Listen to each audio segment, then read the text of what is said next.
ప్రతిరోజు ఒక కొత్త ఆలోచన, ప్రతిరోజు ఒక కొత్త ప్రేరణ. మా అత్తమ్మ కబుర్లు ఛానల్కు స్వాగతం అండి. ఇది మనము ఈరోజు పచ్చి కొబ్బరి భక్షాలు చేసుకుందామండి. నేను వాటికి కావాల్సిన పదార్థాలు చెప్తా. 1 కప్పు పచ్చి కొబ్బరి మిక్సీ పట్టుకోవాలి. తర్వాత 1 కప్పు తురుముకొని బెల్లము. ఫస్ట్ కొబ్బరిని నేతిలో వేయించాలండి.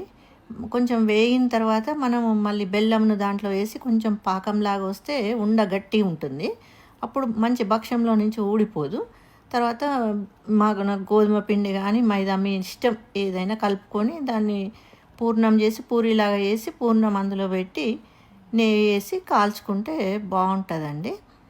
ఇది పిల్లలకు కూడా మంచిది. మీకు ఇష్టం లావుగా అంటే లావుగా చేసుకోవచ్చు, పలచగా అంటే పలచగా చేసుకోవచ్చు అండి. మీరు తిని చూసి నాకు షేర్ చేయండి, సబ్స్క్రైబ్ చేయండి, లైక్ చేయండి.